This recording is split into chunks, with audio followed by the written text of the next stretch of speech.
ایک ذمہ داری سمجھائی جا رہی ہے، کیونکہ میں اور آپ حضور کے نائب بنا کر بھیجے گئے۔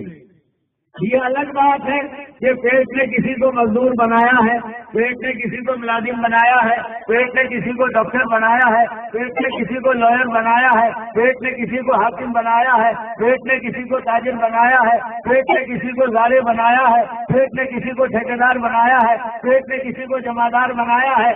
تو یہ سارے کام تو پیٹ سے متعلق ہے، ضرورت سے متعلق۔ ہاں، اور ضرورت کے لیے ہی دنیا میں گھاس کاٹتے رہنا، تو یوں کہ جانور بھی اتنا تو کر لیتے، اپنی ضرورت کے لیے گھاس کاٹنا، محنت کرنا، در بدر بھٹکنا، تو یوں کہ اتنا تو جانور بھی کر لیتے۔ ہاں، ہم اس کام کے لیے دنیا میں بھیجے گئے ہیں۔ ہاں، ایسا کام جس کام کو صحابہ نے کیا تو اللہ کا غیبی نظام ان کے ساتھ ہو گیا۔ اقبال کہتے ہیں وہ یقین کی چھاؤں میں چل پڑے، انہیں منزلوں نے پناہ دی۔ اور پھر آگے کہتے ہیں ہمیں وسوسوں نے ڈرا دیا جو قدم قدم پہ ٹھہر گئے۔ ہمیں وسوسے ڈراتے ہیں، کیا ہوگا بیوی کا، کیا ہوگا بچوں کا، کیا ہوگا کاروبار کا، کیا ہوگا کارخانے کا۔ یہ وساوس جو آتے ہیں وہ یقین کے بگاڑ کی بنیاد پر آتے ہیں۔ اس لیے اس محنت کو بعض تاریخ میں لکھا ہے، بعض اولیاء کو تو اشارے غیبی سے اس محنت کو سمجھایا گیا۔ ہاں، اللہ کی طرف سے۔ معین الدین اجمیری چشتی نورہ مرکز پاکستان تاریخ میں لکھا ہے، آپ سنجر شریف کے بہت بڑے رئیس تھے، 25-26 جوڑی بیل کی آپ کی کھیتی تھی، اور اس میں گنا نہیں ہوتا تھا بلکہ انگور ہوتا تھا۔ ابراہیم کہنگری نام کے ایک بزرگ ان کے بعد میں پہنچ گئے، اللہ والے سیدھے سادے، ٹیڑھی موڑی چوٹی، کپڑے میلے کچیلے، بغل میں جھولا پڑا ہوا۔ خواجہ صاحب علم ظاہری کو پڑھے تھے۔ قرآن حدیث کا علم جو ہے یہ علم ظاہری ہے جو مدارس میں پڑھایا جاتا ہے۔ ایک علم وہ ہے جو بزرگوں کی خدمت میں رہ کر خانقاہوں میں مجاہدات کے ذریعے، ریاضات کے ذریعے لیا جاتا ہے، وہ علم باطنی ہے۔ ہاں، تو خواجہ صاحب شریعت کے علم کو، علم ظاہری کو پڑھے ہوئے تھے، جانتے تھے جو اللہ پر اور آخرت پر ایمان رکھتا ہو اس کو چاہیے کہ اپنے مہمان کا احترام کرے۔ انگور کے میٹھے میٹھے کھوٹے توڑ کے لائے اور خواجہ صاحب سے وہ ابراہیم کہنگری رحمۃ اللہ علیہ کی خدمت میں رکھ دی۔ یہ بھی عجیب، اللہ والے کھاتے چلے گئے، اور جب کھا چکے تو اپنے بغل میں جھولا پڑا ہوا تھا اس میں ہاتھ ڈالا، پھل کی ٹکڑی نکالی، اپنے منہ میں رکھی۔ تو خواجہ صاحب سوچنے لگے عجیب اللہ والے، میاں ہمارے میٹھے میٹھے انگور کھائے، کم سے کم کہتے کہ لو پوری پوری ٹکڑی تم بھی آدھی کھاؤ میں بھی کھاؤں۔ وہ بزرگ نے چبایا، اپنے منہ میں سے چبایا ہوا نکال کے خواجہ صاحب کے منہ میں رکھا، جیسے خواجہ صاحب کے منہ میں رکھنا تھا کہ وہ جو انگور کا باغ ان کے سامنے تھا وہ اوجل ہو گیا، وہ غائب ہو گیا، اور عالم ارواح سامنے آ گیا، جہاں ہم سب کی روحوں کو اللہ تعالیٰ نے پیدا فرما کے سوال کیا تھا، عہد لیا تھا، عہد میثاق۔ تو میرے دیکھو، کیا میں تمہارا رب نہیں ہوں، تمہارا پالنہار، تمہاری ضرورتوں کا پورا کرنے والا؟ تو وہاں ہماری روحیں براہ راست اللہ کو دیکھ رہی تھی۔ دنیا کا میلہ جھمیلا تو تھا ہی نہیں، یہ اسباب کا چکر نہیں تھا، کچھ بھی نہیں تھا، ہماری روحیں تھی، سوار موجود تھے اور سواری نہیں تھی، یہ بدن نہیں تھا۔ تو سب نے کہہ دیا قالوا بلا، بے شک آپ ہمارے رب ہیں، آپ ہی پالنہار ہیں، آپ ہی ضرورتوں کے پورا کرنے والے ہیں۔ شاعر کہتا ہے غلط تو گر نہ تو کہتا، نہ میں قالوا بلا کہتا، نہ کرتا تو مجھے پیدا، نہ میں تجھ کو خدا کہتا۔ اتنا بھاری بھرکم امتحان ہے، وہ ذات 70 عارفین فرماتے اور 70,000 نورانی پردوں میں چھپ گئی، اور ہمیں مٹی کے کھول میں ہماری روح کو چھپا کے دنیا میں بھیج دیا، اور اسباب کا جال بچھا دیا، وساوس کا چکر چلا دیا، پورے جنت میں اور پریوں کا جال بچھایا عورتوں کا۔ ہاں، امتحان لینا ہے، کون ہمارا ہے، کون پرایا ہے، کون اسباب کا بندہ ہے، کون رب کا بندہ ہے، کون دنیا کا پجاری ہے، کون رب کا پجاری ہے۔ اسباب کا جال بچھا دیا۔ ہاں، اب ہمیں کیا نظر آ رہا ہے؟ اسباب سے ہوتا ہوا نظر آ رہا، ہر آدمی اسی کے چکر میں، نماز پڑھنے والا بھی، ذکر کرنے والا بھی، تبلیغ میں جانے والا بھی، عبادت کرنے والا بھی، چیزوں سے چیزیں نکل رہی ہے، شکلوں سے شکلیں بن رہی ہے، تو ہماری نظر کیا دیکھ رہی ہے؟ شکلوں سے سب کچھ ہوتا ہے۔ ہمارے مولانا وسیع اللہ نور اللہ مرکز اشعار کہتے تھے، ادھر دیکھا ادھر دیکھا، اسے دیکھا اسے دیکھا، نہ دیکھا یار کو اگیار میں، دیکھا تو کیا دیکھا۔ اپنے یاری کو نہیں دیکھا، ساری چیزوں کو دیکھتے پھرتے رہے، اس سے یہ ہے، اس میں یہ ہے، اس کی یہ فائدے، اپنے یار کو، اپنے پالن ہار کو، اپنے محبوب کو دیکھا ہی نہیں۔ تو یہ جو محنت ہے نا یہ سمجھائی جا رہی ہے۔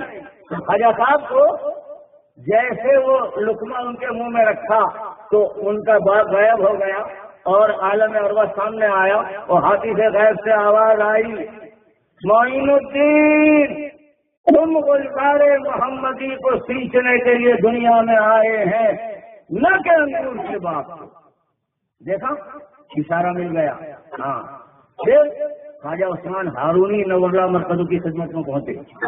جسے ہم سب اہل سنی وال جماعت سے تعلق رکھتے ہیں، ہمارے یہاں پیری مریدی جو ہے یہ بھی رواں ہے، جائز ہے۔ قاضی ثناء اللہ پانی پتی رحمۃ اللہ علیہ فرماتے ہیں علم طریقت کا سیکھنا واجب ہے اور بیعت ہونا سنت ہے۔ ہاں یہ قاضی ثناء اللہ پانی پتی رحمۃ اللہ علیہ فرماتے ہیں۔ اس کے لیے ہمارے یہاں شریعت بھی ہے، طریقت بھی ہے، حقیقت بھی ہے اور معرفت بھی ہے، چاروں چیزیں۔ ہاں عجیب طریقہ حضور لے کر آئے ہیں اہل سنی والجماعت کا، ساری چیزیں موجود۔ یہ محنت معمولی محنت نہیں ہے، یہ دعوت کی مبارک محنت جس کو اللہ نے پوری دنیا میں چلایا ہے۔ امت کا ایک ایک فرد یہ سمجھ جاوے کہ میں حضور والے کام کے لیے دنیا میں آیا ہوں۔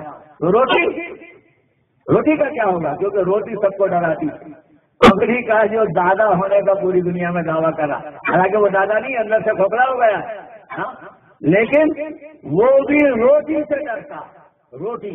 ہاں اس لیے آپ نے دیکھا جنگل میں شیر اینڈ سنگ دونوں کپڑے بیچ رہے تھے۔ بھائی تم لوگ کپڑے بیچتے ہو تو کیا کرے بھائی، پیٹ لگایا ہے، دھندا کرنا پڑتا ہے۔ آپ نے دیکھا کبھی ساتپوریہ کے جنگل میں ہاتھی اینڈ برگر، ہاتھی اور اس کے بھائی کی دکان، دونوں برتن بیچ رہے۔ بھائی تم لوگ برتن، کیونکہ کیا کرے بھائی پیٹ لگا ہے تو دھندا کرنا پڑتا ہے۔ آپ نے دیکھا کبھی گیجرم میں ہل بیل لے کے کوے جا رہے ہیں، آج کیسا دن نکلا تم ہل بیل لے کے، کیونکہ کیا کرے بھائی پیٹ لگایا ہے تو دھندا کرنا پڑتا ہے۔ دیکھا آپ نے 17,999 مخلوق کو اللہ تعالیٰ اپنی قدرت سے پال رہے ہیں، ایک حضرت انسان کا بچہ ہے جس کو اسباب کے جال میں پھنسا ہے امتحان لینے کے لیے۔ ہاں اس لیے یہ جو محنت ہے نا، یہ اجتماع جو لے جائیں گے معمولی محنت نہیں ہے، یہ اجتماع لے جانے والے بڑے خوش قسمت ہو گئے۔ ہاں لیکن اس کے لیے قربانیاں دینا پڑے گی، اس کے لیے مشورے سے چلنا پڑے گا۔ حضرت عباس رضی اللہ تعالیٰ نے مدینے والوں کو کہا تھا، دیکھو میرے بھتیجے کو تم لے جا رہے ہو، یہ کوئی یعنی معمولی چیز نہیں ہے، پورے عرب سے مقابلہ کرنا پڑے گا۔ ہاں معمولی کام نہیں، یہ زبردست محنت ہے، یہ دعوت کی مبارک محنت۔ اس وقت دنیا کے ائمہ کفر جو ہے وہ سارے ہولے بن گئے ہیں، ان کو پتہ چل گیا دعوت دنیا میں چل پڑی، اب دودھ کا دودھ اور پانی کا پانی ہونے والا۔ ہاں اللہ نے کام چلا دیا پوری دنیا میں، پوری دنیا میں کام چل رہا ہے۔ ہاں جب تک موسیٰ علیہ السلام کی دعوت چلی نہیں، علماء فرماتے 450 سال تک فرعون کے سر میں درد بھی نہیں ہوا اور 40 دن میں ایک پاخانہ کرتا تھا۔ ہمارے 2-3 دن پاخانہ نہیں ہو تو طبیعت ہماری بگڑ جائے، اور کیسا مضبوط کوٹھا تھا اس نادان کا، 40 دن تک بھی برداشت کر لیتا۔ ہاں لیکن جب سیدنا موسیٰ علیہ السلام کی دعوت کو اللہ نے چلایا، یوں کہ ایک دن میں 40 پاخانے ہو گئے۔ دعوت ہے یہ۔ ہاں اللہ ہم سب دعوت میں چلنے والوں کو اس کا یقین عطا فرما دے۔ اللہ کا غیبی نظام دائی کے ساتھ براہ راست ہو جاتا ہے۔ ہاں یہ معمولی محنت نہیں ہے، ہم سب اس یقین کے ساتھ اس محنت کو کریں۔ یہ خالی ثواب کمانے کی کام نہیں ہے، ثواب کے لیے تو دنیا میں بہت کام ہے۔ ہاں اس کے لیے اقبال ہی کہتے ہیں، ادھر ادھر کی بات نہ کر، یہ بتا قافلے کیوں لوٹے۔ ادھر ادھر کی بات کرتا ہے، اخبار میں یہ دیکھا، اس نے یہ کہہ ڈالا، اس نے یہ کہہ ڈالا، یہ قافلے لٹ کیسے گئے، یہ یہودی کیسے بن گئے، یہ نصارہ کیسے بن گئے، یہ آدیواسی کیسے بن گئے، یہ کیسا ہوا۔ ادھر ادھر کی بات نہ کر، یہ بتا قافلے کیوں لوٹے، مجھے رہزنوں سے گلا نہیں تیری رہبری کا سوال ہے۔ رہزنوں کا ڈاکوؤں کا تو قافلے لوٹ لینا کام ہی ہوتا ہے ان کا، لیکن تو گھاس کاٹتا تھا کہ جفران کاٹتا تھا، تو نے کیا کیا؟ تو نے اپنی ڈیوٹی کو انجام دیا. یہ پوری دنیا میں جتنی ضلالت ہے، گمراہی ہے، اور جتنا روحانیت ہے، اور جتنا ڈکیتی، اور جتنا سود، اور جتنا گھسوٹ، اور جتنا یعنی وبن، یہ سب ہم نے ہماری غفلت کا نتیجہ. ہاں، ہم نے محنت کو چھوڑا. اس کے لیے یہ زبردست کام ہے، معمولی کام نہیں ہے. جو اجتماع لے جائے گا بڑے خوش قسمت ہے وہ لوگ. کیا کیا ملے گا اس کا تو ہم اور آپ اندازہ نہیں کر سکتے. ہاں، اس محنت کے کرنے پر ارے ایک رات کی یعنی ایک آدمی نے رکھوالی کر لی، صحابہ کی جماعت کی رات میں چوکیداری کر لی، اور اس کا انتقال ہوا. سرکار نماز پڑھانے کے لیے آگے بڑے. خلاصہ اس کا یہ تھا کہ کسی نے یوں کا مت پڑھاؤ، یہ گنہگار آدمی کا خلاصہ اس کا یہ. تو آپ نے پوچھا کوئی بھائی اس کی نیکی جانتا ہے اس مجمع میں؟ ایک نے صحابی نے کہا ہاں. ایک رات ایک جماعت کی چوکیداری کی تھی اس نے. دھاگا ڈالنے والے، پھاڑ کھانے والے جانور، ان کو تکلیف نہ پہنچائے. اللہ کے حبیب آگے بڑھے، جنازے کی نماز پڑھی. ایک قبر میں سونے والے تیرے ساتھی تجھے جہنمی کہتے ہیں، لیکن میں اللہ کا حبیب اس بات کی گواہی دیتا ہوں کہ تو جنتی. ایک رات کی چوکیداری. اب یہ محنت ہم کریں گے تو اس پر کیا ملے گا؟ ہاں، ایک شرابی آدمی جا رہا تھا، راستے میں ایک اللہ کا پرچہ مل گیا اس کو. اوہو، میرا اللہ کا نام ہے، میرا اللہ کا نام ہے. حالانکہ لفظ اللہ ہے، وہ اللہ نہیں ہے، لیکن اس نے سوچا میرا اللہ کا نام، اٹھا لیا. شراب پینے جا رہا تھا، اس کو اس نے وہی پیسوں سے عطر میں اللہ کے نام کو بتایا، اونچی جگہ رکھ لیا. ہاں، اونچی جگہ رکھا. اللہ کی طرف سے فیصلہ ہوا، بسری نے ہمارے نام کو اونچا کیا، ہم اس کے نام کو اونچا کریں گے. وقت کے اولیاء پر الہام ہوا، بسری کو جا کر یہ بات کہو.